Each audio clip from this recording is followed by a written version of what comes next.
Hello friend, welcome to my channel Ratna kitchen food cooking.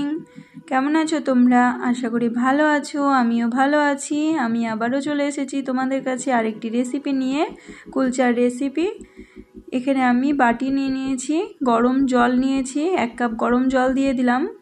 হালকা গরম জল ছিল, আর 2 চামচ চিনি দিয়ে দিলাম, আর 1 চামচ দিয়ে দিলাম ইস্ট দিয়ে দিব। দিয়ে ভালো করে মিশিয়ে রেখে দিব। 10 মিনিট মতন আমি রেখে দিব।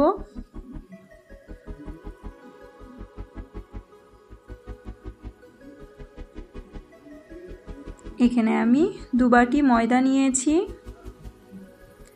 আর লবণ দিয়ে দিলাম, রিফাইন্ড অয়েল দিয়ে দিলাম,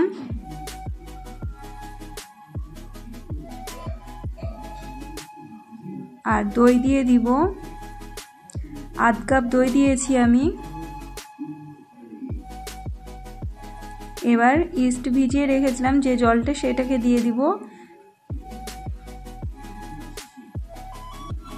দিয়ে একটা ডো বানিয়ে নিব।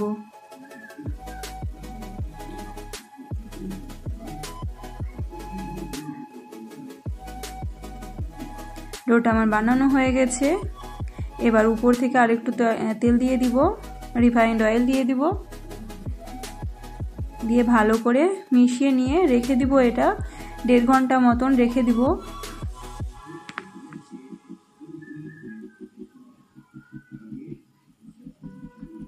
ঢেকে আমি 1.5 ঘন্টা রেখে দিব এটাকে রেস্টে।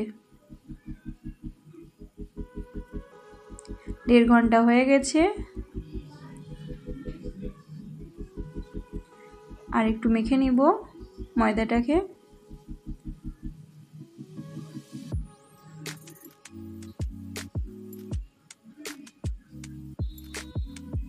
এবার লিচি কেটে নিব। একটা আমি লিচি নিয়ে নিয়েছি বড়। এবার অল্প ময়দা দিয়ে এটাকে বেলে নিব।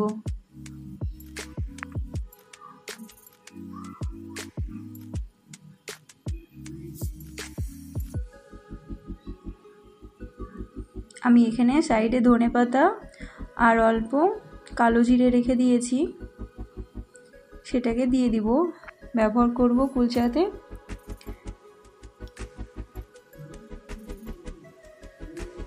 এগুলো হচ্ছে অপশনাল, দেখতে ভালো লাগার জন্য দেয়া হয়। একটু আমি বাটার লাগিয়ে নিয়েছি।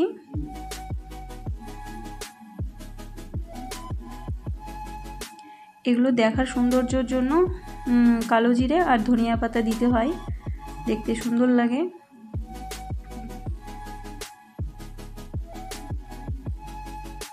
এবার হাত দিয়ে চেপে দিব এরকম করে।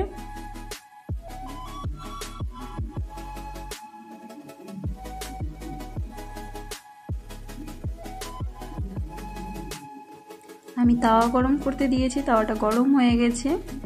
এবার কুলচাটাকে দিয়ে দিলাম, আর এই সময় গ্যাসের ফ্লেমটাকে লোতে রাখতে হবে। এবার ঢাকা দিয়ে দিলাম।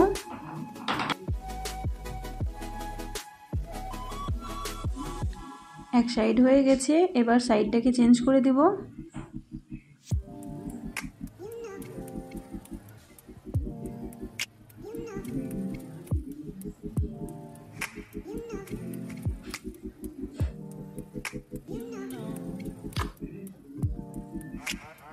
এবার আমি বাটার লাগিয়ে নিব। এখানে ঘি ব্যবহার করলেও হয়, তবে আমি বাটারে করছি। বাটার আর ঘি মিক্স করেও ব্যবহার করতে পারো।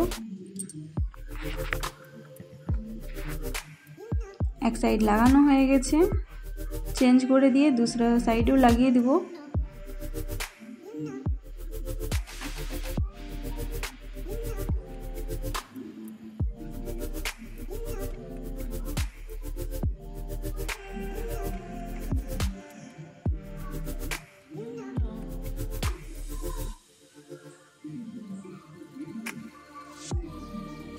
দেখো আমার কুলচাটা বানানো একদম রেডি হয়ে গেছে।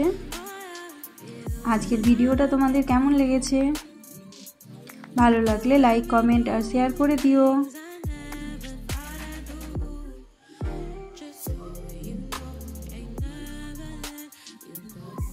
আবার দেখা হবে তোমাদের অন্য কোনো